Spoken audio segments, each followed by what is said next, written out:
ಕೇವಲ ಅಮೆರಿಕಕ್ಕೆ ಮಾತ್ರವೇ? ಇಡೀ ಪ್ರಪಂಚದ ಯಾವುದ ದೇಶಕ್ಕೂ ಬೇಕಾದರೂ ಕುತ್ತಿಗೆ ಹಿಡಿಬಹುದು, ನಾವು ಅವರ ಮೇಲೆ ಕಾಲಿಡಬಹುದು, ಅವ್ರ ಮೇಲೆ ಟ್ಯಾರಿಫ್ ಹಾಕಬಹುದು, ಅವರನ್ನು ಮುಗಿಸಬಹುದು, ಅವರನ್ನು ಬೆಡ್ರೂಮಿಂದ ಎತ್ಕೊಂಡ್ಬರ್ಬೋದು ಅನ್ನುವಂಥ ದುರಹಂಕಾರ ಹಿಟ್ಲರ್ಗಿರಿ ಇರುವುದು ಅಂತ ಅಷ್ಟೇ ಭಾವಿಸಿದ್ದಾರೆ ಇವರು. ನಾನೇ ಹಿರಿಯಣ್ಣ, ನಾನೇ ಜಗತ್ತಿನ ಶ್ರೇಷ್ಠ, ನಾನೇ ಆರ್ಥಿಕವಾಗಿ ಗಟ್ಟಿ ಅಂತ ಹೇಳಿಕೊಂಡು ತಿರುಗಾಡ್ತಾ ಇದ್ದಂಥ ಈ ಹುಚ್ಚ ಟ್ರಂಪ್ನಿಗೆ ಶಂಡಿ ಹಿಡಿಲಿಕ್ಕೆ ಅವನಿಗೆ ನಾವು ಕಾಲು ಹಿಡಿಯುವುದಲ್ಲ, ನಮ್ಮ ಕಾಲನ್ನು ಅವನು ಹಿಡಿಬೇಕಾಗತ್ತೆ ಅನ್ನುವಂಥ ಒಂದು ಅಸ್ತ್ರವನ್ನು 30% ಟ್ಯಾರಿಫನ್ನು ದ್ವಿದಳ ಧಾನ್ಯದ ಮೇಲೆ ಹೇರಿದ್ರು ಮೋದಿ. ವಿಶ್ವಕ್ಕೆ ಅರ್ಥ ಆಗ್ತದೆ ದರಿದ್ರ ಈ ಭಾರತದ ಒಳಗಿನ ವಿರೋಧಿಗಳಿಗೆ ಮತ್ತು ವಿರೋಧ ಪಕ್ಷಗಳಿಗೆ ಅರ್ಥ ಆಗೋದಿಲ್ಲ. ಅದು ಅರ್ಥ ಆಗಬೇಕಾಗಿಲ್ಲ, ಅರ್ಥ ಆದ ಜನಕ್ಕೆ ಅರ್ಥ ಆಗುತ್ತೆ ಅನ್ನೋದಕ್ಕೆ ಮಹಾರಾಷ್ಟ್ರದ ಮಹಾನಗರ ಪಾಲಿಕೆಯ ಚುನಾವಣೆ ಬಿಜೆಪಿ ಸ್ವೀಪ್ ಮಾಡಿದ್ದೇ ಸಾಕ್ಷಿ.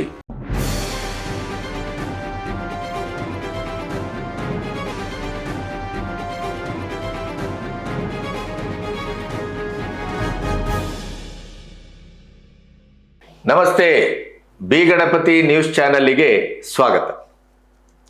ನಮ್ಮಲ್ಲಿ ಒಂದು ನರೇಟಿವ್ ಅನ್ನ ನಮ್ಮ ವಿರೋಧ ಪಕ್ಷಗಳು ಮತ್ತು ಭಾರತದ ಒಳಗಿನ ಮೋದಿ ವಿರೋಧಿಗಳು ಇತ್ತೀಚಿನ ದಿನಗಳಲ್ಲಿ ಸೃಷ್ಟಿ ಮಾಡಿದರು. ಹೆಚ್ಚು ಕಮ್ಮಿ ಒಂದು 2.5-3 ತಿಂಗಳಿಂದ ಟ್ರಂಪ್ನ ಎದುರು ಮೋದಿಯವರು ಸಂಪೂರ್ಣವಾಗಿ ಸೋತಿದ್ದಾರೆ. ಟ್ರಂಪ್ನ ಕಾಲಿಡಿಯುವುದೊಂದೇ ಮೋದಿಗಿರುವ ಪರ್ಯಾಯ ಮಾರ್ಗ. ಮೋದಿ ಈಗ 50%, ಆಮೇಲೆ ಇರಾನು ರಷ್ಯಾದಿಂದ ನೀವು ವ್ಯವಹಾರ ಮಾಡ್ತೀರಿ ಅಂತಾದರೆ ಮತ್ತೆ ಎಕ್ಸ್ಟ್ರಾ 25-75%. ನೀವು ಇದಕ್ಕೆ ಬಗ್ಗದೇ ಇದ್ದರೆ ನಾವು 500% ಹಾಕ್ತೇವೆ ಟ್ಯಾರಿಫು. ಟ್ರೇಡ್ ಡೀಲ್ ನಿಮ್ಮ ಎಣಿಕೆ ಪ್ರಕಾರ ಆದರೆ ನಾವು ಮಾಡುವುದಿಲ್ಲ. ಈ ರೀತಿಯ ಮಾತುಗಳನ್ನು ಆಡ್ತಾ ವೆನೆಜುವೆಲಾ ಮೇಲೆ ತನ್ನ ಎರಗುವಿಕೆಯನ್ನು ಸಮರ್ಥಿಸಿಕೊಳ್ಳಿಕ್ಕೆ, ಭಾರತವನ್ನು ಇಕ್ಕಟ್ಟಿಗೆ ಸಿಲುಕಿಸಲಿಕ್ಕೆ ಪಾಕಿಸ್ತಾನ ಬಾಂಗ್ಲಾ ಗಡಿಯನ್ನೂ ಬಳಸಿಕೊಂಡು ಏನೆಲ್ಲ ಮಾಡಬಾರದೋ ಅದನ್ನೆಲ್ಲ ಮಾಡ್ತಾ ಬಂದರು. ಅದರ ಮಧ್ಯೆ ನಾನು ಯುದ್ಧವನ್ನು ನಿಲ್ಲಿಸಿದ್ದೇನೆ 34 ಬಾರಿ ಹೇಳಿದರು. ಮೋದಿ ಅದಕ್ಕೆ ತುಟಿ ಹೊಡೆಯಲಿಲ್ಲ, ಸಂಸತ್ತಿನಲ್ಲಿ ಅದಕ್ಕೆ ಉತ್ತರ ಕೊಟ್ಟರು. ಆದರೂ ಇವರಿಗೆ ಸಾಕಾಗಿಲ್ಲ. ನಾನೇ ಯುದ್ಧವನ್ನು ನಿಲ್ಲಿಸಿದ್ದೇನೆ, 8 ಯುದ್ಧವನ್ನು ನಿಲ್ಲಿಸಿದ್ದೇನೆ, ಆದ್ದರಿಂದ ನನಗೆ ನೊಬೆಲ್ ಕೊಡಬೇಕು. ಗೋಗರದ್ರು, ಕೊಟ್ಟಿಲ್ಲ. ಕೊನೆಗೆ ಎಂಥ ಹೀನಾಯ ಸ್ಥಿತಿಗೆ ಒಬ್ಬ ಪ್ರೆಸಿಡೆಂಟ್ ಬರಬಹುದು, ಅಮೆರಿಕದ ಪ್ರೆಸಿಡೆಂಟ್ ಈ ಮಟ್ಟಕ್ಕೂ ಇಳಿಬಹುದಾ ಅಂತಂದರೆ, ನೊಬೆಲನ್ನು ಯಾವ ಹೆಣ್ಮಗಳು ತೆಗೆದುಕೊಂಡಿದ್ಲೋ ತನ್ನ ಯೋಗ್ಯತೆಗೆ ತಕ್ಕಾಗಿ, ಆ ನೊಬೆಲನ್ನು ಟ್ರಂಪಿಗೆ ಅವರು ಹಸ್ತಾಂತರಿಸಿದ್ರು. ಟ್ರಂಪ್ ಅದನ್ನು ತೆಗೆದುಕೊಂಡ್ರು. ತಕ್ಷಣ ನೊಬೆಲ್ ಪ್ರಶಸ್ತಿಯ ಕಮಿಟಿ ಯಾರಿಗೂ ಇದನ್ನು ಹಸ್ತಾಂತರಿಸುವ ಹಾಗೆ ಇಲ್ಲ, ಹರಾಜು ಹಾಕಬಹುದು ಅಂತ ಸ್ಟೇಟ್ಮೆಂಟು ಕೊಟ್ಟಿತ್ತು. ಅದಕ್ಕೆ ಕೂಡ ಏನು ಹೇಳ್ದೇನೆ ಇಡೀ ಜಗತ್ತಿನ ಎದುರು ಟ್ರಂಪ್ ಬೆತ್ತಲಾದರು, ನಗೆಪಾಟ್ಲಾದರು. ಆಮೇಲೆ ಮೋದಿಯವರಿಗೆ ಫೋನ್ ಮಾಡಿದರೂ ಕೂಡ ಹಿಂದೊಮ್ಮೆ ನಿಮ್ಮ ನೆನಪಿದೆ, ಅವರು ಫೋನ್ ಎತ್ತಿರಲಿಲ್ಲ. ಟ್ಯಾರಿಫ್ ಜಾಸ್ತಿ ಮಾಡ್ತಾ ಹೋದರು. ವೆನೆಜುವೆಲಾದ ಅಧ್ಯಕ್ಷನನ್ನೇ ಕಿಡ್ನ್ಯಾಪ್ ಮಾಡಿದರು. ಅದೇ ರೀತಿ ಮೋದಿಯನ್ನು ಕಿಡ್ನ್ಯಾಪ್ ಮಾಡಬಹುದು ಅಂತ ಕಾಂಗ್ರೆಸ್ಸಿಗರು ಎಲ್ಲದ ನಾಲಿಗೆಯಲ್ಲಿ ದೇಶ ವಿರೋಧಿ ಹೇಳಿಕೆಯನ್ನು ಕೊಟ್ಟರು. ಇದು ಯಾವುದಕ್ಕೂ ಮೋದಿಯವರು ತುಟಿ ಪಿಟಕ್ಕನ್ನಿಲ್ಲ. ಆದರೆ ನಿಮಗೆ ಈಗ ಮೋದಿ ವಿರೋಧಿಗಳಿಗೆ ಇದು ಆಘಾತಕಾರಿ. ದೇಶವನ್ನು, ದೇಶದ ಸಮಗ್ರತೆಯನ್ನು, ದೇಶದ ಬಲಿಷ್ಠತೆಯನ್ನು, ದೇಶದ ಸ್ವಾಭಿಮಾನವನ್ನು, ದೇಶದ ಬೆಳವಣಿಗೆಯನ್ನು, ದೇಶದ ಆರ್ಥಿಕತೆಯನ್ನು ನಂಬಿ ಕೇಂದ್ರ ಸರ್ಕಾರವನ್ನು, ಮೋದಿಯವರನ್ನು ಮೆಚ್ಚುವ ಮಂದಿಗೆ ಅತ್ಯಂತ ಹೃದಯಾಘಾತ ಆಗುವಷ್ಟರ ಮಟ್ಟಿನ ಸಂತೋಷದ ಸುದ್ದಿ ಇವತ್ತು ನಾನು ಹೇಳ್ತಾ ಇರೋದು. ಈ 24ರಿಂದ 48 ಗಂಟೆ ಒಳಗೆ ಯಾವ ರೀತಿ ಬೆಳವಣಿಗೆ ಆಗಿದೆ ಅಂತಂದರೆ, ಸ್ವತಃ ಟ್ರಂಪ್ ಕಂಗಾಲಾಗಿದ್ದಾರೆ. ಟ್ರಂಪಿನ ಇಡೀ ರಿಪಬ್ಲಿಕನ್ ಪಾರ್ಟಿಯ ಸೆನೆಟರ್ಸು, ಮೆಂಬರ್ಸು ಎಲ್ಲರೂ ಕೂಡ ರೈಟ್ ಮೋದಿ ಅಂತ ಸೋಷಿಯಲ್ ಮೀಡಿಯಾದಲ್ಲಿ ಅಮೆರಿಕದಲ್ಲಿ ಅಭಿಯಾನ ಮಾಡ್ತಾ ಇದ್ದಾರೆ. ಮೋದಿಯವರನ್ನ ಕೈಕಾಲಾದರೂ ಹಿಡಿದು ಒಪ್ಪಿಸಿ, ಇಲ್ಲದೇ ಇದ್ರೆ ಅಮೆರಿಕ ತತ್ತರಿಸಿ ಹೋಗ್ತದೆ ಅನ್ನುವ ಮಟ್ಟಕ್ಕೆ ಟ್ರಂಪಿನ ಆಪ್ತರು ಬರ್ತಾ ಇದ್ದಾರೆ, ಲಾ ಮೇಕರ್ಸ್ ಹೇಳ್ತಾ ಇದ್ದಾರೆ, ಅವರಿಗೆ ಆರ್ಥಿಕ ಸಲಹೆಗಾರರಾಗಿದ್ದವ್ರು ಹೇಳ್ತಾ ಇದ್ದಾರೆ. ಸ್ವತಃ ಟ್ರಂಪ್ 24 ಗಂಟೆ ಒಳಗೆ Modi is the my best friend, ನಾವು ತುಂಬ ಒಳ್ಳೆಯ ಆತ್ಮೀಯರು, ನಾವು ಒಳ್ಳೆಯ ಒಡನಾಡಿಗಳು, ನಾವೀಗ ಸದ್ಯದಲ್ಲೇ ಟ್ರೇಡ್ ಡೀಲ್ ಅನ್ನೆಲ್ಲ ಮುಗಿಸ್ಕೊಳ್ತೇವೆ, ಈ ಥರದ ಮಾತುಗಳನ್ನು ಆಡ್ತಾ ಇದ್ದಾರೆ. ಅಕ್ಷರಶಃ ಟ್ರಂಪ್ ಮೋದಿಯವರ ಕಾಲಿಡಿಯುವ ಪರಿಸ್ಥಿತಿ ಈ 48 ಗಂಟೆಯೊಳಗಡೆ ನಿರ್ಮಾಣ ಆಗಿದೆ. ಹಾಗಾದ್ರೆ ಏನು? ಕೇವಲ ಅಮೆರಿಕಕ್ಕೆ ಮಾತ್ರವೇ ಇಡೀ ಪ್ರಪಂಚದ ಯಾವುದ ದೇಶಕ್ಕೂ ಬೇಕಾದರೂ ಕುತ್ತಿಗೆ ಹಿಡಿಬಹುದು, ನಾವು ಅವರ ಮೇಲೆ ಕಾಲಿಡಬಹುದು, ಅವ್ರ ಮೇಲೆ ಟ್ಯಾರಿಫ್ ಹಾಕಬಹುದು, ಅವರನ್ನು ಮುಗಿಸಬಹುದು, ಅವರನ್ನು ಬೆಡ್ರೂಮಿಂದ ಎತ್ಕೊಂಡ್ಬರ್ಬೋದು ಅನ್ನುವಂಥ ದುರಹಂಕಾರ ಹಿಟ್ಲರ್ಗಿರಿ ಇರುವುದು ಅಂತ ಅಷ್ಟೇ ಭಾವಿಸಿದ್ದಾರೆ ಇವರು. ನೋ, ಒಂದೇ ಒಂದು ಕಾರ್ಡ್ ಯೂಸ್ ಮಾಡಿದ್ರು Modi, only one Trump card. ನೀವು ಹೇಗೆ ಟ್ಯಾರಿಫ್ ಹಾಕ್ತಿರೋ ಭಾರತಕ್ಕೂ ಅಮೆರಿಕದ ಮೇಲೆ ಟ್ಯಾರಿಫ್ ಹಾಕುವ ತಾಕತ್ತಿದೆ. ಇದು ಮೋದಿ ಭಾರತ, ಇದು ನವ ಭಾರತ, ಇದು ಶಕ್ತ ಭಾರತ. 30% ಟ್ಯಾರಿಫ್ ಅನ್ನ ಹಾಕಿದ್ರು ಅಮೆರಿಕದ ಮೇಲೆ, ತತ್ತರಿಸಿ ಹೋಗಿದೆ ಅಮೆರಿಕ. ಅದು ಹೀಗೆ ಏನು? ಹಾಗಾದ್ರೆ ಭಾರತಕ್ಕೆ ಅಮೆರಿಕವನ್ನು ಎದುರಿಸುವ, ಅಮೆರಿಕಕ್ಕೂ ಟ್ಯಾರಿಫ್ ಹಾಕುವ ತಾಕತ್ತಾದರೂ ಬಂದದ್ದು ಹೇಗೆ? ಆ ಸಾಧ್ಯತೆ ಇದೆಯಾ? ಈ ಎಲ್ಲ ವಿಚಾರಗಳನ್ನು ನಿಮ್ಮೊಟ್ಟಿಗೆ ಹಂಚ್ಕೋಬೇಕು. ಇಲ್ಲಿಯವರೆಗೆ ನನ್ನ ಚಾನೆಲನ್ನು ಸಬ್ಸ್ಕ್ರೈಬ್ ಮಾಡದೇ ಇದ್ದರೆ ಸಬ್ಸ್ಕ್ರೈಬ್ ಮಾಡಿ, ಆರ್ಥಿಕವಾಗಿ ಸ್ವತಂತ್ರ ಪತ್ರಿಕೋದ್ಯಮಕ್ಕೆ ಬೆಂಗಾವಲಾಗಿ. ನಂಬರ್ 1, ಮೋದಿಯವರು ಈ tariff war America, Bangla, Turkey, middle east ಇವೆಲ್ಲವನ್ನು ಬಳಸಿಕೊಂಡು ಭಾರತವನ್ನು ಕತ್ತು ಹಿಸುಕುವ, ಭಾರತದ ಒಳಗಿನ ಮೋದಿ ವಿರೋಧಿಗಳಿಗೆ ಶಕ್ತಿ ತುಂಬುವ ಮತ್ತು ಮೋದಿಯವರನ್ನ ಅಧಿಕಾರದಿಂದ ಇಳಿಸುವ ಒಂದು ಪ್ರೊಪಗಾಂಡವನ್ನ, ನರೇಟಿವ್ ಅನ್ನ ಸೃಷ್ಟಿ ಮಾಡಲಿಕ್ಕೆ ಎಲ್ಲೆಲ್ಲೆಲ್ಲ ದಂಗೆ ಎಬ್ಬಿಸಿದ್ರು. ನೇಪಾಳದಲ್ಲಾಯ್ತು, ಬಾಂಗ್ಲಾದಲ್ಲಾಯ್ತು, ಜಂಜಿಗಳು, ಭಾರತದಲ್ಲೂ ಆಗತ್ತೆ ಅಂತ ಭಾರತದ ಒಳಗಿನ ವಿರೋಧ ಪಕ್ಷಗಳೇ ಬಹಳ ಆಸೆ ಪಟ್ಟಿದ್ರು. ಭಾರತದ ಎಕಾನಮಿ ಡೆಡ್ ಎಕಾನಮಿ ಅಂತಂದಾಗ ಸಂಸತ್ ಭವನದ ಎದುರು ರಾಹುಲ್ ಗಾಂಧಿಯವರೇ ಕೊನೆಗೂ ಟ್ರಂಪ್ ಆದರೂ ಹೇಳಿದ್ರಲ್ಲ ಅಭಿನಂದಿಸ್ತೇನೆ ಅಂತಂದ್ರು.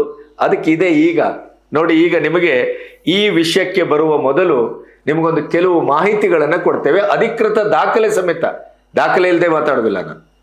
ನೋಡಿ, WTO ಭಾರತವೇ ನಾವು ಅದರಿಂದ ಹೊರಗಡೆ ಬರ್ತೇವೆ ಅಂತಂದ್ರು. ಯಾಕೆಂದ್ರೆ ಇಡೀ ಜಗತ್ತಿನ ವ್ಯಾಪಾರ ವ್ಯವಹಾರವನ್ನ ನಿರ್ಧರಿಸುವ ಈ ಒಂದು ವೇದಿಕೆಯಿಂದ ಭಾರತವೇ ಹೊರಗೆ ಬರ್ತೇವೆ ಅಂತ ಘೋಷಣೆ ಮಾಡಿದರು. ಆದರೆ ಈಗೇನಾಯಿತು? ಜಗತ್ತಿನ ವ್ಯಾಪಾರ ವ್ಯವಹಾರದ ಚುಕ್ಕಾಣಿ ಹಿಡಿದಂತ ಈ WTO ಅದರ ಮಹಾನಿರ್ದೇಶಕಿ ಗೋಜಿ ಒಕ್ಕೊಂಜಿ ಇವೆಲ್ಲ ಭಾರತಕ್ಕೆ ಬಂದು WTOದ ಈ ಮಹಾಸಂಸ್ಥೆಯನ್ನ, ಜಗತ್ತಿನ ವ್ಯಾಪಾರ ವ್ಯವಹಾರವನ್ನ ನಿರ್ಧರಿಸುವ ಈ ಮಹಾವೇದಿಕೆಯ ಚುಕ್ಕಾಣಿಯನ್ನ ಭಾರತವೇ ಹಿಡಿಯಬೇಕು ಸ್ಟೇಟ್ಮೆಂಟ್ ಕೊಟ್ಟರು. ಆನಂತರ ಇಸ್ರೇಲ್ನ ವಿದೇಶಾಂಗ ಸಚಿವರು ಇತ್ತೀಚೆಗೆ ಏನು ಹೇಳಿದ್ರು? ಭಾರತ ಜಗತ್ತಿನ ಭವಿಷ್ಯ, ಫಾಸ್ಟೆಸ್ಟ್ ಗ್ರೋಯಿಂಗ್ ಕಂಟ್ರಿ ಏನಾದರೂ ಜಗತ್ತಲ್ಲಿ ಇವತ್ತಿದ್ರೆ ಅದು ಭಾರತ. ಭಾರತ ಮುಂದೊಂದಿನ ಎಕನಾಮಿಕಲ್ ಸೂಪರ್ ಪವರ್ ಆಗಲಿದೆ. ಇದು ಇಸ್ರೇಲ್ನ ವಿದೇಶಾಂಗ ಸಚಿವ ಹೇಳಿದ್ದು. Jeffrey Sachs global economic policy maker, ಇವರು ಅಂಥವರಲ್ಲಿ ಒಬ್ರು. ಇಂಡಿಯಾ ಸೂಪರ್ ಪವರ್, ಅಮೆರಿಕದ ಯಾವ ಒತ್ತಡಕ್ಕೂ ಮಣಿಯಲಿಲ್ಲ. ಇಂಡಿಯಾ ಭವಿಷ್ಯದ ಒಂದು ಸೂಪರ್ ಪವರ್ ಆಗಲಿಕ್ಕೆ ಇನ್ನು ಕೆಲವೇ ಕಾಲ ಬಾಕಿ ಇದೆ ಅಂತದ್ದು. ಇನ್ನು ಕಾಮರ್ಸ್ ಸೆಕ್ರೆಟರಿ, ರಿಪಬ್ಲಿಕನ್ ಪಕ್ಷದ ಟ್ರಂಪಿನ ಬಲಗೈ ಬಂಟ, sir may I meet you, ದಯವಿಟ್ಟು ಟ್ರಂಪಿಗೊಂದು ಕಾಲ್ ಮಾಡಿ, ನಾವು ನಿಮ್ಮನ್ನು ಭೇಟಿ ಮಾಡ್ತೇವೆ, ನಮ್ಮ ಕಾಲ್ ಎತ್ತಿ. ಈ ರೀತಿಯ ಕಾಲಿಗೆ ಕೈ ಮುಗಿಯುವ ಮಟ್ಟಕ್ಕೆ ಇದೇ ಟ್ರಂಪಿನ ಆಪ್ತರು ಬಂದು ಮುಟ್ಟಿದ್ದಾರೆ. ಇನ್ನು ಇಂಡಿಯಾ G10 ನಲ್ಲಿ fastest growing country, Jonathan D Gray, president ಕೋ ಬ್ಲ್ಯಾಕ್ ಸ್ಟೋನ್ ಕಂಪನಿಯ ಪ್ರೆಸಿಡೆಂಟು, ಜಗತ್ತಿನ ವೇದಿಕೆಯಲ್ಲಿ ಇದನ್ನು ಹೇಳಿದರು. ಇನ್ನು ಈ ರೀತಿಯ ಮಾತುಗಳನ್ನು, ನಿರ್ಧರಿಸುವಂಥ ಮಾತುಗಳನ್ನು ಇನ್ನು ಮುಂದಿನ ಭಾಗದಲ್ಲಿ ನಿಮಗೆ ಬಹಳ ಸ್ಪಷ್ಟವಾಗಿ ಹೇಳಬೇಕು. ಆದರೆ ಕಥೆ ಏನಾಗಿದೆ ಈ 24 ಗಂಟೆಯಲ್ಲಿ?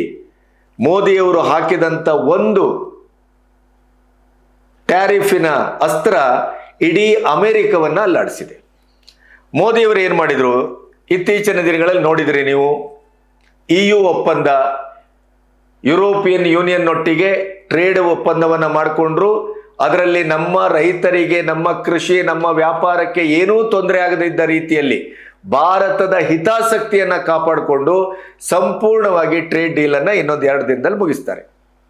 ಇದೇ ಟ್ರೇಡ್ ಡೀಲ್ ಅಂತಂದಾಗ ನಿಮಗೆ ನೆನಪಾಗುತ್ತೆ, ಅಮೆರಿಕದೊಟ್ಟಿಗೆ ಒಂದು ಟ್ರೇಡ್ ಡೀಲ್ ಆಗಬೇಕಾಗಿತ್ತು, ಅದು ನಿಧಾನಗತಿಯಲ್ಲಿ ಆಗ್ತಾ ಇದೆ. ನಮ್ಮದೇ ಒಂದು ನಿಯೋಗ ಅಮೆರಿಕಕ್ಕೆ ಹೋಯ್ತು ಟ್ರೇಡ್ ಡೀಲ್ ಮಾಡಬೇಕು ಅಂತ. ಆದ್ರೆ ಅಮೆರಿಕ ನೋ, ಭಾರತ ಹೇಳ್ದಂಗೆಲ್ಲ ನಾವು ಕೇಳಲಿಕ್ಕಾಗೋದಿಲ್ಲ, ನಾವು ಕೃಷಿಯನ್ನ ಇನ್ಕ್ಲೂಡೆಡ್ ಆಗಿದ್ರೆ ಮಾತ್ರ ಒಪ್ತೇವೆ, ಎಕ್ಸ್ಕ್ಲೂಡೆಡ್ ಆದ್ರೆ ಒಪ್ಪೋದಿಲ್ಲ. ಭಾರತ ಯಾವತ್ತೂ ಅನ್ನದಾತನ ಭವಿಷ್ಯವನ್ನ ಬಲಿ ಹಾಕಿ ಯಾವ ಟ್ರೇಡ್ ಡೀಲ್ ಮಾಡೋದಿಲ್ಲ ಅಂತ ಶಪಥ ತೊಟ್ಟಾಗಿದೆ. ಆ ಹಿನ್ನೆಲೆಯಲ್ಲಿ ಭಾರತದ ನಿಯೋಗ ಅಮೆರಿಕದ ನೆಲದಲ್ಲಿ ನಿಂತು ಅದನ್ನು ನಿರಾಕರಿಸಿತು, ವಾಪಸ್ ಬಂತು. ಆದರೆ ಈಗ ಪರಿಸ್ಥಿತಿ ಏನಾಗಿದೆ? ಮೇಲಿಂದ ಮೇಲೆ ಸ್ವತಃ ಟ್ರಂಪ್ ಕೂಡ ಫೋನ್ ಮಾಡ್ತಾರೆ, ಅಲ್ಲಿಯ ಸಚಿವರು ಫೋನ್ ಮಾಡ್ತಾರೆ, ಮೆಂಬರ್ಸ್ ಫೋನ್ ಮಾಡ್ತಾರೆ, ಯಾರ ಫೋನಿಗೂ ಉತ್ತರ ಇಲ್ಲ. ಸ್ವತಃ ಕೊನೆಗೂ ಏನು ಅಮೆರಿಕದ ನಿಯೋಗ ಭಾರತಕ್ಕೆ ಬಂತು. ಆಯ್ತು, ನಿಮ್ಮ ಪ್ರಕಾರವೇ ಟ್ರೇಡ್ ಡೀಲ್ ಮಾಡ್ತೇವೆ, ನಿಮ್ಮ ಮೇಲೆ ಒತ್ತಡ ಹೇರುವ ಪ್ರಶ್ನೆನೇ ಇಲ್ಲ, ಟ್ರೇಡ್ ಡೀಲ್ ಅನ್ನು ಬೇಗ ಮುಗಿಸ್ಕೊಳ್ಳುವ. ಮೋದಿ ಅದಕ್ಕೆ ಯಾವುದೇ ಉತ್ಸಾಹವನ್ನು ತೋರಿಲ್ಲ. ಯಾಕೆ? ರಾಹುಲ್ ಗಾಂಧಿಗೆ ಪ್ರಕಾರ, ಇಂಡಿ ಕೂಟದ ಪ್ರಕಾರ, ಭಾರತದಲ್ಲಿರುವ ಮೋದಿ ವಿರೋಧಿಗಳ ಪ್ರಕಾರ, ಮುಗಿದೇ ಹೋಯ್ತು, ಇನ್ನು ಟ್ರಂಪ್ ಕಾಲಿಡಿಯುವುದೊಂದೇ ಬಾಕಿ. ಡೆಡ್ ಎಕಾನಮಿ ಎಂದವರಿಗೆ ಈಗಾಗಲೇ ಹೇಳಿದ್ನಲ್ಲ, ಜಗತ್ತಿನ ಶ್ರೇಷ್ಠರು, ಭಾರತ ಭವಿಷ್ಯದ ಸೂಪರ್ ಪವರ್. ನೀವು ನೆನಪಿಡಬೇಕು, ಇಷ್ಟೆಲ್ಲ ತಾಪತ್ರಯಗಳ ಮಧ್ಯೆಯೂ ನಮ್ಮ GDP ಏನೂ ಆಗಿಲ್ಲ, ಗ್ರೋ ಆಗಿದೆ. ಇಷ್ಟು ಟ್ಯಾರಿಫ್ ಹಾಕಿದ್ರು, ನಮ್ಮ ರಫ್ತು 22% 32% ಜಾಸ್ತಿ ಆಗಿದೆ. ರೂಪಾಯಿ ಬೆಲೆ ಕುಸಿದಿದ್ರಿಂದ ನಮ್ಮಲ್ಲಿಯ ವಸ್ತುಗಳು ಅಗ್ಗದ ರೇಟಲ್ಲಿ ಬೇರೆ ದೇಶಗಳಿಗೆ ಸಿಕ್ಕುವುದರಿಂದ ಎಲ್ಲ ಬೇರೆ ಬೇರೆ ಸಣ್ಣ ಸಣ್ಣ ದೇಶಗಳಿಗೆ ಟ್ರಂಪ್ ಯಾವಾಗ ಟ್ಯಾರಿಫ್ ವಾರಿನ ಈ ಖತರ್ನಾಕ್ ಬುದ್ಧಿಯನ್ನು ತೋರಿಸಿದ್ರೋ, ಈ ಮದಾಂಧನನ್ನ, ಈ ಹುಚ್ಚನನ್ನ ಕಂಟ್ರೋಲ್ ಮಾಡದೇ ಇದ್ರೆ ಭಾರತಕ್ಕಷ್ಟೇ ಅಲ್ಲ, ಇದು ಜಗತ್ತಿಗೆ ತೊಂದರೆ ಅನ್ನುವಂಥ ರೀತಿಯಲ್ಲಿ ಮೋದಿಯವರು ತನ್ನ ಸುದೀರ್ಘವಾದ ಮೌನದ ಆ ನೆಲೆಯಲ್ಲಿ ಭಾರತವನ್ನು ಸಂಪೂರ್ಣ ಸೇಫ್ ಮಾಡಿದರು. ನಮಗೆ ಯಾವ್ಯಾವ ವ್ಯವಹಾರ ಎಲ್ಲೆಲ್ಲಿ ನಡೆಸಬೇಕು ಅದರ ಪಕ್ಕ, ಈ ಅಮೆರಿಕದೊಟ್ಟಿಗೆ ಟ್ರೇಡ್ ಡೀಲ್ ಆಗಲಿಲ್ವೇ, ಅದಕ್ಕೆ ನಾವು ಬೇರೆ ಪರ್ಯಾಯ ಏನು, EU, ಯುರೋಪಿಯನ್ ಯೂನಿಯನ್, ಬೇರೆ ಬೇರೆ ಬೇರೆ ಬೇರೆ ದೇಶಗಳು, ಸಣ್ಣ ಪುಟ್ಟ ದೇಶಗಳು ಎಲ್ಲವನ್ನು ಒಗ್ಗೂಡಿಸಿ ಈಗ ಭಾರತ ಯಾವುದೇ ರೀತಿಯಲ್ಲೂ ತನ್ನ ವ್ಯವಹಾರ, ತನ್ನ ರಫ್ತು, ಅದು ಯಾವುದಕ್ಕೂ ತೊಂದರೆ ಬರದೇ ಇದ್ದಂಥ ಒಂದು ಬೇಸನ್ನು ರೆಡಿ ಮಾಡಿದ್ರು. ಆ ನಂತರ ಟ್ರಂಪಿಗೆ ಒಂದು ಬ್ರಹ್ಮಾಸ್ತ್ರ ಬಿಟ್ರು. ಏನು? ನಿಮಗೆ ನೆನಪಿರಬೇಕು, ನಮಗೆ ಹೆಚ್ಚು ಜನರಿಗೆ ಇದರ ಮಾಹಿತಿ ಇಲ್ಲ. ದ್ವಿದಳ ಧಾನ್ಯ ಏನಿದೆ, ಆ ದ್ವಿದಳ ಧಾನ್ಯ ಜಗತ್ತಿನಲ್ಲಿ ಯಾವ ದೇಶಗಳು ಹೆಚ್ಚು ಬಳಸ್ತವೆ ಅಂತಂದ್ರೆ ಅದು ಭಾರತ. ಧಾನ್ಯಗಳ ಬಳಕೆಯಲ್ಲಿ ಇಡೀ ಪ್ರಪಂಚದಲ್ಲೇ 27% ಬಳಸ್ತಾ ಇರುವಂತ ಏಕೈಕ ದೇಶ ಭಾರತ. ಹಾಗಾದ್ರೆ ನೀವು ಯೋಚನೆ ಮಾಡಬಹುದು, ಕೃಷಿ ಪ್ರಧಾನ ದೇಶ, ಭಾರತದಲ್ಲಿ ಎಲ್ಲವೂ ಬೆಳೀತದೆ, ಬಹುಶಃ ನಾವೇ ಎಕ್ಸ್ಪೋರ್ಟ್ ಮಾಡ್ತಾ ಇರಬೇಕು ಅಂತ ಭಾವಿಸ್ತೀರಿ. ನೋ, ಈ ದ್ವಿದಳ ಧಾನ್ಯ ಅಂತ ಬಂದಾಗ ಅಮೆರಿಕದ ಹಲವು ರಾಜ್ಯಗಳಲ್ಲಿ ಅತಿ ಹೆಚ್ಚು ಬೆಳೆತವೆ. ಎಕ್ಸ್ಪೋರ್ಟಿನ ಬಹಳ ದೊಡ್ಡ ಭಾಗ ಏನಾದರೂ ಇದ್ರೆ ಅದು ದ್ವಿದಳ ಧಾನ್ಯ. ಆ ದ್ವಿದಳ ಧಾನ್ಯದ ಹೆಚ್ಚು ವ್ಯವಹಾರ ಯಾವ ದೇಶದೊಟ್ಟಿಗಾಗ್ತದೆ ಅಂತಂದ್ರೆ ಅದು ಭಾರತ. ಆ ಟ್ರೇಡ್ ಸೀಕ್ರೆಟ್ ಅನ್ನ ಇಟ್ಕೊಂಡು ಈಗ ಟ್ರಂಪಿನ ಜಂಗಾಬಲವನ್ನ ಉಡುಗಿಸಿದ್ದಾರೆ ಮೋದಿ. ಈಗಾಗಲೇ ನಮ್ಮ ಮೇಲೆ 50% ಟ್ಯಾರಿಫ್ ಹಾಕಿದ ತಕ್ಷಣ ಏನಾಯ್ತು? ಮೊದಲೇ ಕಾಸ್ಟ್ಲಿಯೆಸ್ಟ್ ದೇಶ ಅಮೆರಿಕ, ಅಲ್ಲಿ ಭಯಂಕರ ದುಡಿತಾರೆ. ಆದ್ರೆ ಒಂದು ನೀರು ಬಾಟ್ಲಿಗೆ ಅವ್ರು ಎಷ್ಟು ಡಾಲರ್ ಕೊಡ್ತಾರೆ ಅಂತ ಕೇಳಿದ್ರೆ ನಿಮಗೆ ಹೃದಯ ಸ್ತಂಭನ ಆಗುತ್ತೆ. ಎಲ್ಲ EMI ನಲ್ಲೇ ಬದುಕೋರು ಎಲ್ಲರೂ. ಇಲ್ಲಿ ನಮ್ಮ ಮೇಲೆ ಟ್ಯಾರಿಫ್ ಹಾಕದ ತಕ್ಷಣ ಅಲ್ಲಿ ಬೆಲೆ ಏರಿಕೆ ಆಯಿತು. ಆದ್ರಿಂದ ಟ್ರಂಪ್ ಏನ್ ಮಾಡಿದ್ರು? 200ಕ್ಕೂ ಹೆಚ್ಚು ವಸ್ತುಗಳ ಮೇಲೆ 0 ಟ್ಯಾರಿಫ್ ಮಾಡಿದ್ರು. ಭಾರತದ ಮೇಲೆ 50% ಏನು ಟ್ಯಾರಿಫ್ ಹಾಕಿದ್ರಲ್ಲ, ಅದರ ಪರಿಣಾಮ ಏನಾಯ್ತು? ಅಮೆರಿಕದ ಬದುಕು ದುಸ್ತರಾಯ್ತು. ಭಾರತಕ್ಕೇನು ಆಗಿಲ್ಲ.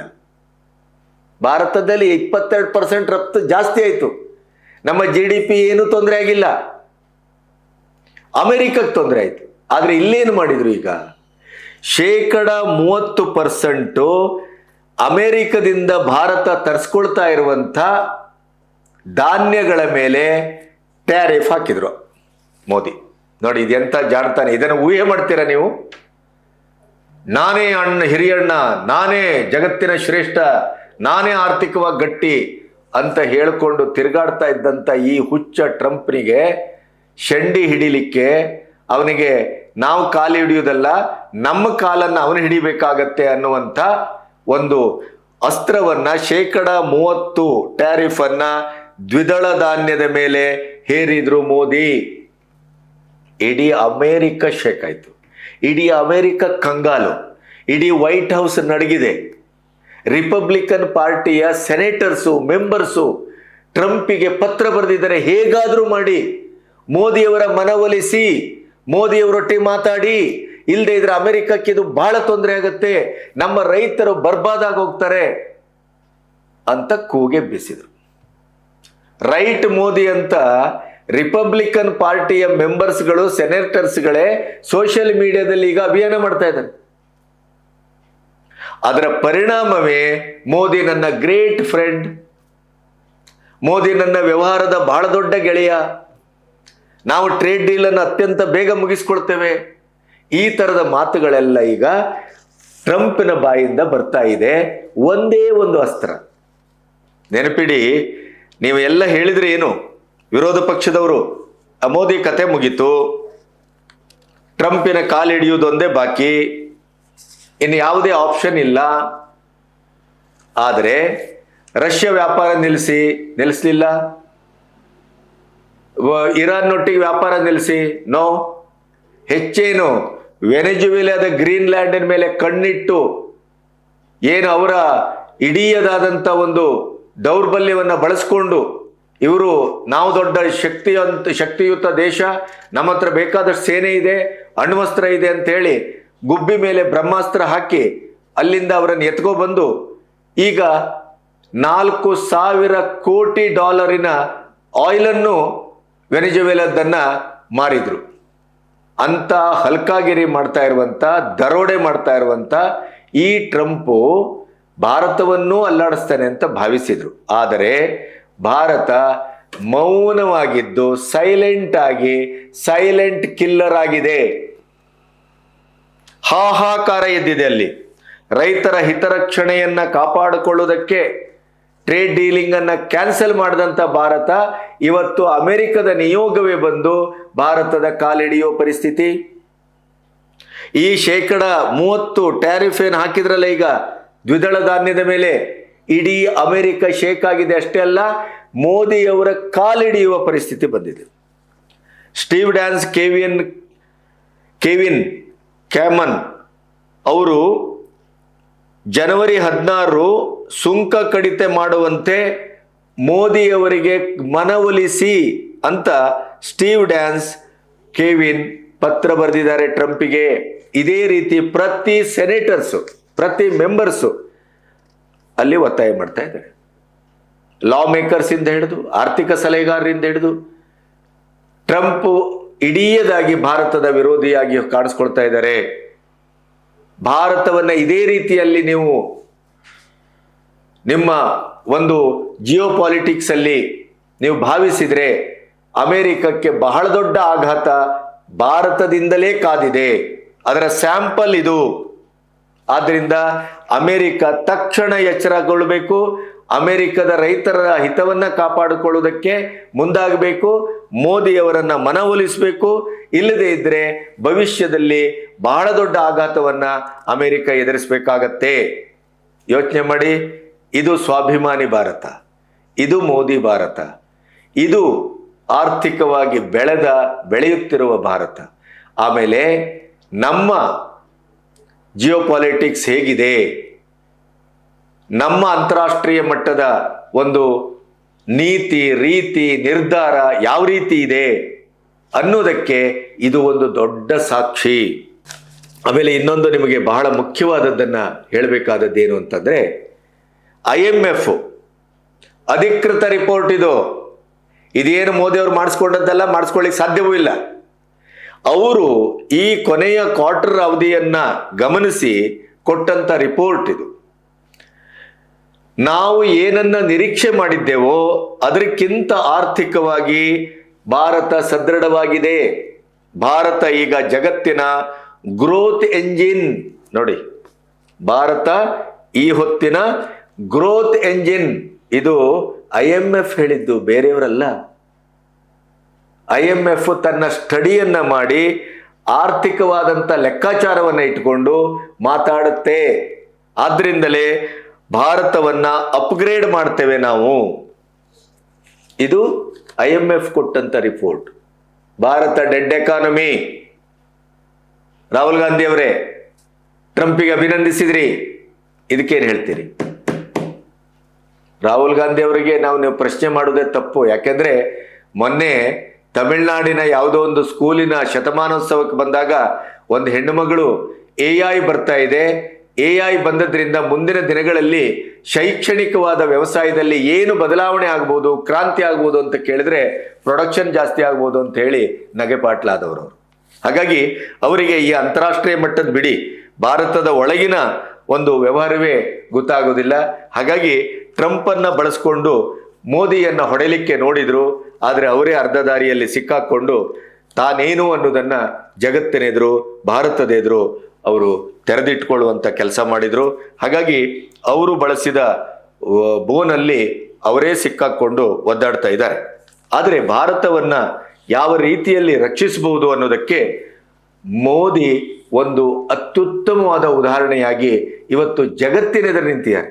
ಭಾರತದ ಒಂದು ಶ್ರೇಷ್ಠತೆ, ಭಾರತದ ಸ್ವಾಭಿಮಾನದ ಒಂದು ಉತ್ತುಂಗ ಯಾವ ರೀತಿಯಲ್ಲಿದೆ ಅಂದ್ರೆ, ಇವತ್ತು ಇಡೀ ಜಗತ್ತಿನೆದುರು ಮೋದಿ ಟ್ರಂಪಿನ ಇಡೀ ವ್ಯಕ್ತಿತ್ವವನ್ನ ಗಾಳಿಗೆ ತೂರಿದ್ರು ಅಂತ.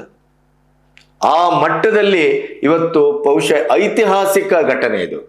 ಇವತ್ತಿನವರೆಗಿನ 78 ವರ್ಷದ ಇತಿಹಾಸದಲ್ಲಿ ಯಾವತ್ತು ಕಾರ್ಗಿಲ್ ಯುದ್ಧದ ಸಂದರ್ಭದಲ್ಲಿ ನಮ್ಮ ದಿವಂಗತ ವಾಜಪೇಯಿ ಅವರು ಅಮೆರಿಕದ ಅಧ್ಯಕ್ಷರಿಗೆ ತಪರಕ್ಕೆ ಹೊಡೆದಿದ್ರು, ಅದು ಇವತ್ತಿಗೂ ಸುದ್ದಿಯೇ.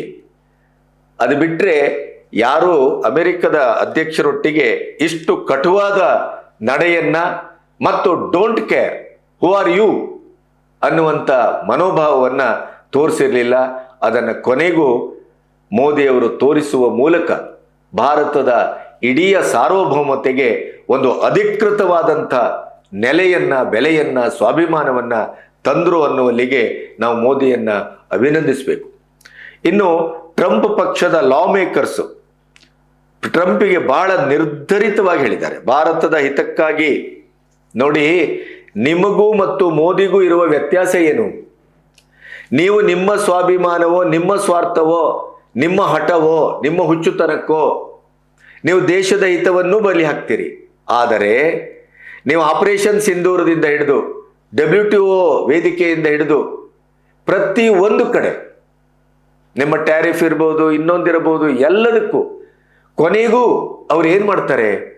ಭಾರತದ ಹಿತವನ್ನ ಕಾಪಾಡೋದಕ್ಕೆ ಅವರು ಮುಂದಾಗ್ತಾರೆ. ಅದು ಎಷ್ಟೇ ಕಠಿಣವಾಗಿರಲಿ, ಎಷ್ಟೇ ಸವಾಲಿನದ್ದಿರಲಿ, ಅದು ಏನಕ್ಕೇನಾಗಿರಲಿ, ಅವರು ಡೋಂಟ್ ಕೇರ್, ಅವರು ಆ ಸ್ಟೆಪ್ ಅನ್ನ ತೆಗೆದುಕೊಳ್ತಾರೆ ಅನ್ನೋದಕ್ಕೆ ನೀವು ಇಷ್ಟು ಒತ್ತಡವನ್ನ ಹೇರಿದ್ರು ರಷ್ಯಾದಿಂದ ಆಯಿಲ್ ಅನ್ನ ಖರೀದಿಸುವುದನ್ನು ನಿಲ್ಲಿಸಿಲ್ಲ.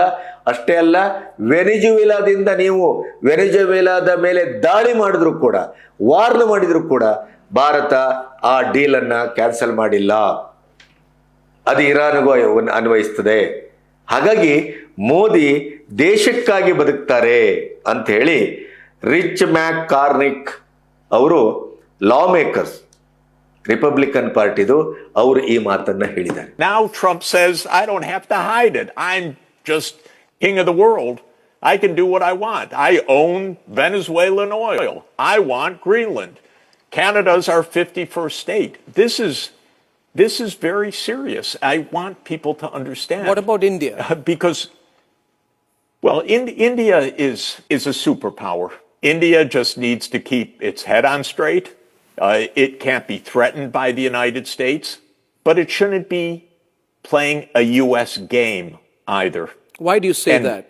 Why do you feel we are playing a U.S. game? Well, the Quad, to my mind, is a U.S. Do you game. think we should get out of the Quad, Professor Sachs? Absolutely. I don't think there's any role in the world for won't the doing Quad. that, provoke Trump even further, America even further? You just walk out of the Quad? Can you do that? Isn't that too radical? The United States has no credible threat on India. India is a superpower. And the BRICS, by the way, I like the BRICS a lot. I think it's extremely important that half the world has come together to say, we want multilateralism, we want multipolarity, we don't want to be bossed around by the United States. We want just a normal world, because the BRICS is actually behaving very responsibly. ಇದು ಮೋದಿಯವರ ಆಡಳಿತ ಮತ್ತು ನಮ್ಮ diplomacy, ನಮ್ಮ ಜಿಯೋಪಾಲಿಟಿಕ್ಸ್ ಎಷ್ಟು ಸದೃಢವಾಗಿದೆ, ಎಷ್ಟು ಒಂದು ದೂರದರ್ಶಿತ್ವವನ್ನು ಹೊಂದಿದೆ ಮತ್ತು ದೇಶದ ಹಿತವನ್ನು ಯಾವ ರೀತಿಯಲ್ಲಿ ಕಾಪಾಡ್ತಾ ಇದೆ. ಒಂದು ಸಣ್ಣ ಸಣ್ಣ ವಿಚಾರವನ್ನು ಬಿಡದೇನೆ ಮೋದಿಯವರು ಅದನ್ನ ಅಬ್ಸರ್ವ್ ಮಾಡ್ತಾ ಇದ್ದಾರೆ ಅನ್ನೋದಕ್ಕೆ ಇದಕ್ಕಿಂತ ಹೆಚ್ಚು ಒಂದು ಒಳ್ಳೆಯ ಉದಾಹರಣೆ ಬೇಕಾಗಿಲ್ಲ ಅಂತ ನಾನು ಭಾವಿಸ್ತೇನೆ. ಆಮೇಲೆ ಅವರು ಮುಂದುವರೆದು ಒಂದು ಮಾತು ಹೇಳಿದ್ದಾರೆ, ಭಾರತದೊಟ್ಟಿಗಿನ ಯಾವುದೇ ಟ್ರೇಡ್ ಡೀಲ್ ಇರಬಹುದು, ಅದು ಪಾರಸ್ಪರಿಕ, ಮ್ಯೂಚುವಲ್. ಯಾಕೆ ಮ್ಯೂಚುವಲ್ ಅಂತಂದ್ರೆ, ಭಾರತ ಅಮೆರಿಕದಿಂದ ಏನು ಪಡ್ಕೊಳ್ತದೋ ಅದರ 2 ಪಟ್ಟರಷ್ಟು ಅಮೆರಿಕಕ್ಕೂ ಇನ್ವೆಸ್ಟ್ಮೆಂಟ್ ಅನ್ನ ಭಾರತ ತರ್ತದೆ. ಇದು ಸಂಪೂರ್ಣವಾಗಿ ನಮಗೆ ಅಂಕಿಅಂಶಗಳಿದೆ. ಇದೇ ರಿಚ್ ಮ್ಯಾಕ್ ಹೇಳ್ತಾ ಇರುವಂಥದ್ದು. ಅದೇ ನೀವು ಪಾಕಿಸ್ತಾನದೊಟ್ಟಿಗೆ ಈ ಥರದ್ದು ಏನು ಸಾಲ ಕೊಡ್ತೀರಿ, ಅದು ಕೊಡ್ತೀರಿ, ಇದು ಕೊಡ್ತೀರಿ, ಎಲ್ಲ ಕೊಡ್ತೀರಿ, ಆದ್ರೆ ಪಾಕಿಸ್ತಾನದಿಂದ ನಿಮಗೆ 1 ಪೈಸೆ ಆದರೂ ಇನ್ವೆಸ್ಟ್ಮೆಂಟ್ ಬಂದಿದೆಯಾ? ಈ ಪ್ರಶ್ನೆಯನ್ನು ಅವ್ರು ಇಟ್ಕೊಂಡು ಮಾತಾಡ್ತಾ ಇದ್ದಾರೆ. ಇದು ಅತ್ಯಂತ ಅದ್ಭುತವಾದಂಥ ಪ್ರಶ್ನೆ ಅಂತ. ಹಾಗಾಗಿ ಭಾರತದ ಗ್ರೇಟ್ನೆಸ್, ಅಮೆರಿಕದ ಟ್ರಂಪ್ ಪಕ್ಷದ ಸೆನೇಟರ್ಸೇ ಭಾರತದ ಗ್ರೇಟ್ನೆಸ್ಸನ್ನ, ಭಾರತದ ಮೋದಿಯ ಆಡಳಿತವನ್ನ ಮತ್ತೆ right decision, Modi is right ಅನ್ನುವಂಥ ಅಭಿಯಾನವನ್ನ ಆರಂಭಿಸುವ ಮೂಲಕ ಟ್ರಂಪ್ಗೆನೇ ಮುಖಭಂಗ ತಪರಾಕಿ ಹೊಡೆಯುವ ಕೆಲಸವನ್ನ ಅವರ ರಿಪಬ್ಲಿಕನ್ ಪಾರ್ಟಿಯೇ ಮಾಡ್ತಾ ಇದೆ ಅನ್ನೋದನ್ನ ಬಹಳ ಮುಖ್ಯವಾಗಿ ಗಮನಿಸಬೇಕು. ಮತ್ತೆ ನಮ್ಮ GDP ಗ್ರೋತಿನ ಜೊತೆಗೆ ಇನ್ಫ್ಲೇಷನ್ ಅಂತ ಏನಿದೆ ಅದರ ಕಂಟ್ರೋಲ್ ಕೂಡ ನಾವು ಮಾಡಿದ್ದೇವೆ.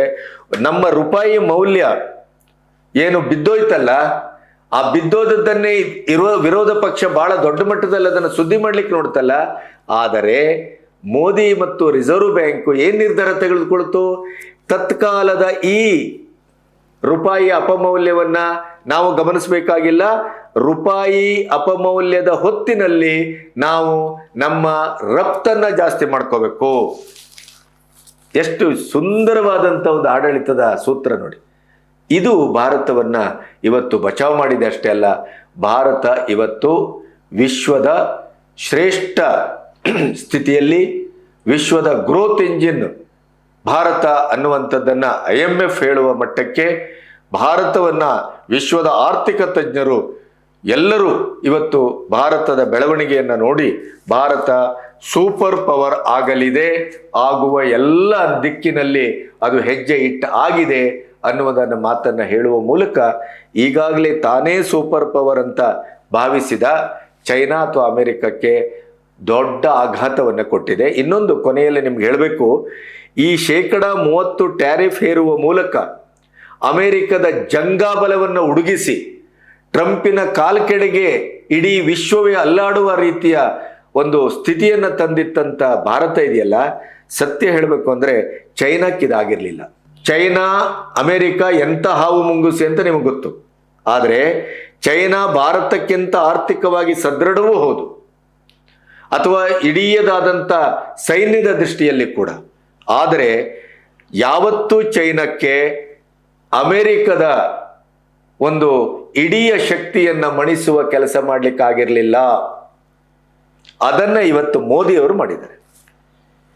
ಯಾವ ಲೆವೆಲ್ ಅಂತಂದ್ರೆ, ಇಡೀ ವಿಶ್ವದಲ್ಲಿ ಇವತ್ತಿನ ಸುದ್ದಿ ಏನು ಅಂತಂದ್ರೆ, ಈ ಒಂದು 24 ಗಂಟೆ 48 ಗಂಟೆಯಲ್ಲಿ ಟ್ರಂಪ್ ಮೋದಿಯವರಿಗೆ ಕೈಕಾಲು ಹಿಡಿಯುವಂಥ ಚಿತ್ರಗಳು, ಟ್ರಂಪ್ ಮತ್ತು ಅವರ ಸಂಪುಟ ಮೋದಿಯವರನ್ನು ಹೇಗಾದರೂ ಮಾಡಿ ಒಪ್ಪಿಸಿ ಅಂತ ಗೋಗರೆಯುವ ಚಿತ್ರಗಳು, ಆ ಇಡೀ ವಿಚಾರವೇ ಜಗತ್ತಿನ ಸುದ್ದಿ. ಅಂದರೆ ನಮ್ಮ ಭಾರತ ಯಾವ ಮಟ್ಟಕ್ಕೆ ಇವತ್ತು ಬೆಳೀತಾ ಇದೆ ಅನ್ನೋದು ವಿಶ್ವಕ್ಕೆ ಅರ್ಥ ಆಗುತ್ತದೆ. ದರಿದ್ರ ಈ ಭಾರತದ ಒಳಗಿನ ವಿರೋಧಿಗಳಿಗೆ ಮತ್ತು ವಿರೋಧ ಪಕ್ಷಗಳಿಗೆ ಅರ್ಥ ಆಗೋದಿಲ್ಲ. ಅದು ಅರ್ಥ ಆಗಬೇಕಾಗಿಲ್ಲ, ಅರ್ಥ ಆದ ಜನಕ್ಕೆ ಅರ್ಥ ಆಗುತ್ತೆ ಅನ್ನೋದಕ್ಕೆ ಮಹಾರಾಷ್ಟ್ರದ ಮಹಾನಗರ ಪಾಲಿಕೆಯ ಚುನಾವಣೆ ಬಿಜೆಪಿ ಸ್ವೀಪ್ ಮಾಡಿದ್ದೇ ಸಾಕ್ಷಿ. 20-25 ವರ್ಷದ ಏನು ಠಾಕ್ರೆ ಕುಟುಂಬದ ಆಡಳಿತ ಏನಿತ್ತು ಅದನ್ನು ಸಂಪೂರ್ಣ ನಾಶ ಮಾಡಿ ಮಹಾರಾಷ್ಟ್ರದಲ್ಲಿ ಬಿಜೆಪಿ ಅಧಿಕಾರಕ್ಕೆ ಬಂತಲ್ಲ, ಅದು ದೇಶದ ಒಳಗಿನ ಮುಂದಿನ ಪಂಚರಾಜ್ಯದ ಚುನಾವಣೆಯ ದಿಕ್ಸೂಚಿ ಅಂತಲೇ ರಾಜಕೀಯ ವಿಶ್ಲೇಷಕರು ಭಾವಿಸ್ತಾ ಇದ್ದಾರೆ. ಆ ಮಟ್ಟಕ್ಕೆ ಭಾರತದ ಒಳಗಿನ ವಿರೋಧ ಪಕ್ಷದ ಬಿಡಿ ಜನಸಾಮಾನ್ಯರ ಹೃದಯವನ್ನ ಕೇಂದ್ರ ಸರ್ಕಾರ, ಮೋದಿ, ಅಮಿತ್ ಶಾ ಗುಂಪು ಗೆಲ್ತಾ ಇದೆ ಅನ್ನೋದಕ್ಕೆ ಬರ್ತಾ ಇರುವ ಎಲ್ಲ ಚುನಾವಣೆಯಲ್ಲೂ ನ ಭೂತೋ ನ ಭವಿಷ್ಯತಿ ಅನ್ನುವ ರೀತಿಯಲ್ಲಿ ಗೆಲುವು ಸಾಧಿಸ್ತಾ ಇರೋದು ಸಾಕ್ಷಿಯಾಗಿದೆ. ಭಾರತದ ಒಳಗೂ ಶಕ್ತಿ ಸಂಗ್ರಹ ಆಗ್ತಾ ಇದೆ, ಭಾರತದ ಹೊರಗೆ ಇಡೀ ವಿಶ್ವದಲ್ಲಿ ಭಾರತ ಇವತ್ತು ನಿಬ್ಬೆರಗುಗೊಳ್ಳುವ ಮಟ್ಟಕ್ಕೆ ತನ್ನ ಆರ್ಥಿಕವಾದ ಬಲಾಢ್ಯತೆಯನ್ನ, ರಾಜಕೀಯವಾದ ಚಾಣಾಕ್ಷತನವನ್ನ, ಜಿಯೋಪಾಲಿಟಿಕ್ಸ್ ಅನ್ನ ದಾಖಲು ಮಾಡ್ತಾ ಇದೆ ಅನ್ನೋದು ನಮ್ಮೆಲ್ಲರಿಗೂ ಒಂದು ದೊಡ್ಡ ಹೆಮ್ಮೆ. ಕೊನೆಗೂ ಮಧಾಂಧ ಮತಿಗೆಟ್ಟ ಹುಚ್ಚ ಟ್ರಂಪ್ ಅನ್ನ ಮೋದಿ ಮಣಿಸೇ ಬಿಟ್ರಲ್ಲ. ಇದು ಮೋದಿಯ ಶಕ್ತಿ, ಭಾರತದ ಶಕ್ತಿ. ನಮಸ್ತೆ.